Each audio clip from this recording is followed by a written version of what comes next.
নমস্কার বন্ধুরা, আজ আপনাদেরকে বানিয়ে দেখাচ্ছি নিরামিষ পালং শাকের দুর্দান্ত একটা রেসিপি।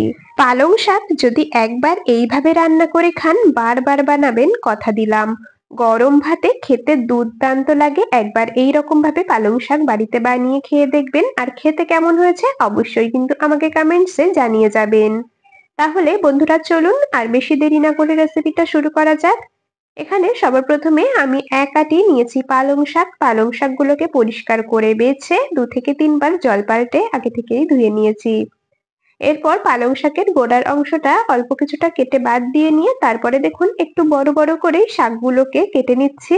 আপনারা চাইলে এর থেকে একটু ছোট ছোট করে কুচিয়ে নিতে পারেন, তবে একদম মিহি করে ঝিরিঝিরি করে কোচাবার দরকার নেই। তো এইরকম আমি একটু বড় বড় করে শাকগুলোকে কুচিয়ে কেটে নিয়েছি। আরো 2 থেকে 3 বার জল পাল্টে ধুয়ে নিয়ে তারপর আপনাদেরকে দেখাচ্ছি। কেটে নেওয়ার পর শাকগুলোকে আরো দুবারের মতো আমি জল দিয়ে পরিষ্কার করে ধুয়ে নিয়ে জল ঝরিয়ে নিয়েছি। শাকগুলোকে এখন সাইডে সরিয়ে রাখলাম। এখানে দেখুন মিডিয়াম সাইজের দুটো আলু নিয়েছি, আলু দুটোকে খোসা ছাড়িয়ে নিয়ে পরিষ্কার করে ধুয়ে নিয়েছি, আর এখন এরকম ডুমো ডুমো করে কেটে নিচ্ছি। বন্ধুরা, আমি কাজটা করতে থাকি আর আপনারা কিন্তু অবশ্যই আমাকে এই সময়টা কমেন্টসে জানিয়ে যাবেন আপনারা কে কোন জায়গা থেকে আমার আজকের এই রেসিপিটা দেখছেন, তবেই না আপনাদের কমেন্টসে ধন্যবাদ জানাতে পারবো। আলুগুলোকে ডুমো ডুমো করে কেটে নিয়ে সাইডে সরিয়ে রেখেছি। এরপর নিয়েছি একটা মিডিয়াম সাইজের বেগুনটাকেও আগে থেকে একবার পরিষ্কার করে ধুয়ে নিয়েছি। বেগুনটাকেও এখন বেশ ডুমো ডুমো করে কেটে নেব। আলু যেভাবে কেটেছি একটু বড় বড় করে, ঠিক সেই রকম ভাবে বেগুনটাও কেটে নেব। বন্ধুরা, পালং শাক আপনারা কারা কারা ঠিক এইরকম ভাবে রান্না করেন অবশ্যই কিন্তু আমাকে কমেন্টসে জানিয়ে যাবেন। আর যদি কখনো এইভাবে পালং শাক রান্না করে না খেয়ে থাকেন, একবার এইভাবে বানিয়ে দেখতে পারেন, খেতে দুর্দান্ত লাগে। ভাতের সাথে পালং শাকের এই রেসিপি থাকলে মনে হবে এটা দিয়েই সব ভাত খেয়ে ফেলি। বেগুনগুলোকে কেটে সাইডে সরিয়ে রেখেছি। এরপর নিয়ে নিয়েছি ওই 100 গ্রামের মতো শিমগুলোকে বেছে নিয়েছি, পরিষ্কার করে ধুয়ে নিয়েছি। দুপাশের শিরাগুলোকে বাদ দিয়ে নিয়ে তারপরে দেখুন এরকম ভাবে কেটে নিচ্ছি। যেগুলো একটু বড় সাইজ সেগুলোকে 3 টুকরো করে নিচ্ছি, আর যেগুলো একটু ছোট সাইজের শিম সেগুলোকে 2 টুকরো করে নিচ্ছি। শিমগুলোকে এইরকম ভাবে কেটে নিই, তারপর আপনাদেরকে দেখাচ্ছি। আর বন্ধুরা, আপনারা কিন্তু পালং শাকের পরিমাণ অনুযায়ী শিম, বেগুন, আলু সমস্ত কিছুর পরিমাণ কম বেশি করে নিয়ে নেবেন। এদিকে শিমগুলোকেও সুন্দর করে কেটে নিয়েছি, এখন সরিয়ে রেখে দিলাম। ওভেনে একটা কড়াই বসিয়ে দিয়েছি, কড়াইটা খুব ভালো করে গরম করে নিয়ে পরিমাণ মতো দিয়ে দিলাম সর্ষের তেল। এখন এর মধ্যে কেটে রাখা আলুগুলোকে দিলাম, অল্প একটু লবণ আর হলুদ দিয়ে আলুটাকে বেশ লাল লাল করে ভেজে নেব। গ্যাসের ফ্লেমটাকে এখন মিডিয়াম টু হাইতেই রেখেছি। বেশ সুন্দর আলুর গায়ে ভাজা ভাজা রং ধরা পর্যন্ত ভেজে নিতে হবে। আলুগুলোকে সুন্দর করে ভেজে নিই, তারপর আপনাদেরকে দেখাচ্ছি। দেখুন বন্ধুরা, আলুগুলো কিন্তু বেশ সুন্দর করে ভেজে নিয়েছি, এর থেকে আর বেশি ভাজবার দরকার নেই। এখন তেল ঝরিয়ে একটা পাত্রে তুলে রাখলাম। আলুগুলোকে ভেজে নিয়েছি, এখন এটাকে সাইডে সরিয়ে রাখবো। আলু ভাজা এই তেলের মধ্যে দিয়ে দিচ্ছি কেটে রাখা শিমগুলো অল্প লবণ হলুদ দিয়ে খুব ভালো করে ভেজে নিতে হবে। সমস্ত সবজিগুলোকে আগে সামান্য একটু নুন হলুদ দিয়ে ভেজে নেব, মানে আলু, বেগুন, শিম সমস্ত কিছুই অল্প লবণ হলুদ দিয়ে খুব ভালো করে ভেজে নিতে হবে। দেখুন শিমগুলোকেও কিন্তু বেশ খানিকক্ষণ সময় ধরে ভেজে নিয়েছি।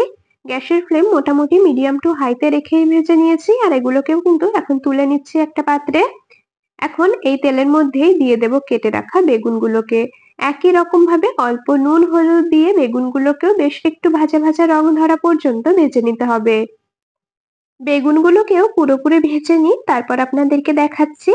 দেখুন বন্ধুরা, বেগুনগুলোকেও বেশ সুন্দর করে ভেজে নিয়েছি, আর এখন এগুলোকেও একটা পাত্রে তুলে রাখবো। বেগুন, শিম, আলু সমস্ত সবজিগুলোকে আগে থেকে খুব ভালো করে ভেজে নিয়েছি। আর এখন রান্নাটা করার জন্য মূল যে মশলাটা সেটাকে তৈরি করে নেব। নিয়েছি একটা মিক্সির জার, তার মধ্যে 1 ইঞ্চির মতো আদা ছোট টুকরো করে কেটে রেখেছি, সেটাকে দিয়ে দিলাম। ঝালের জন্য 5টার মতো দিয়ে দিচ্ছি কাঁচা লঙ্কা। আপনারা যেই রকম ঝাল খাবেন সেই অনুযায়ী কাঁচা লঙ্কার পরিমাণ কম বেশি করে দিয়ে নেবেন। 1 চা চামচ দিয়ে দিলাম গোটা সাদা জিরে, ছোট চামচের হাফ চামচ দিয়েছি পোস্ত দানা, আর দিয়ে দিচ্ছি 5টা কাজু বাদাম।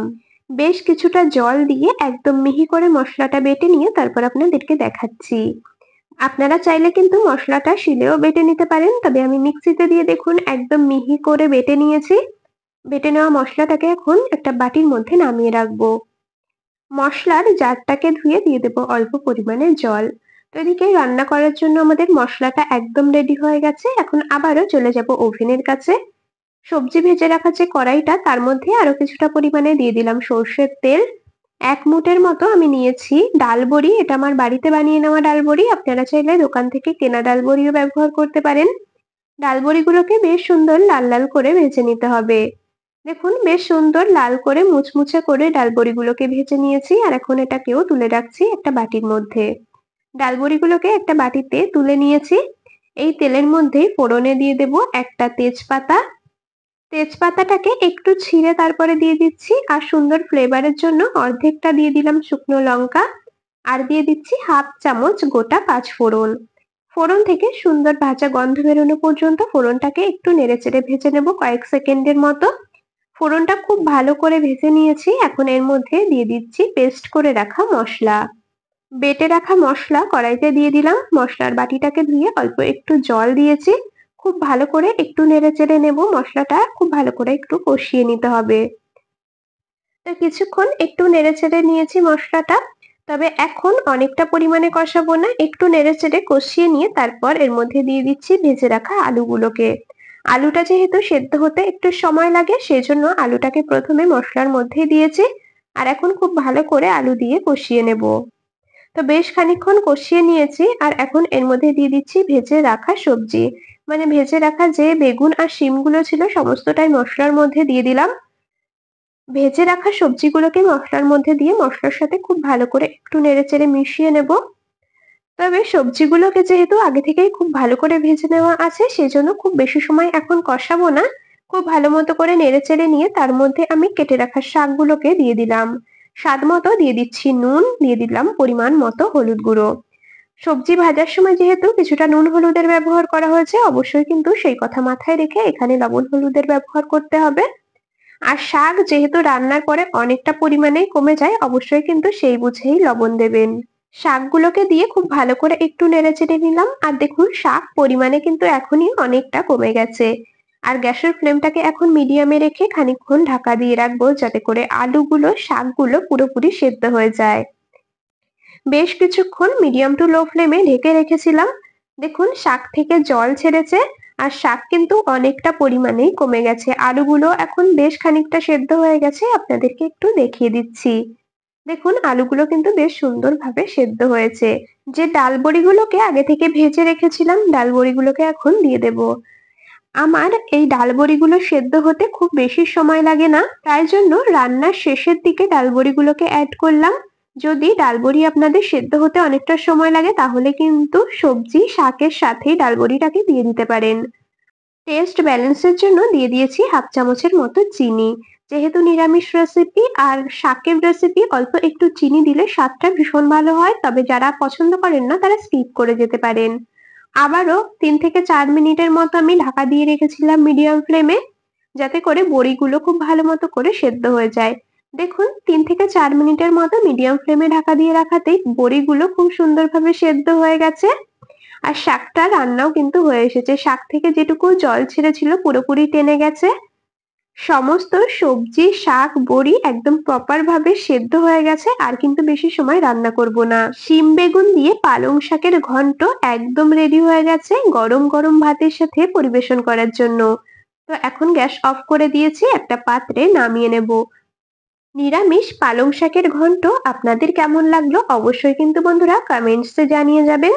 যদি ভালো লেগে থাকে তবে ভিডিওটিতে একটি লাইক আর বন্ধুদের মধ্যে অনেক অনেক শেয়ার করে দেওয়ার অনুরোধ রইলো। আর আপনাদের কাছে একটা রিকোয়েস্ট, আপনারা যদি ভিডিওটা ইউটিউব চ্যানেল থেকে দেখে থাকেন অবশ্যই সাবস্ক্রাইব করে রাখবেন আর যদি ফেসবুক পেজ থেকে দেখে থাকেন পেজটিকে ফলো করে রাখবেন এরকম আরো দারুণ দারুণ রেসিপির আপডেট সবার আগে পাওয়ার জন্য।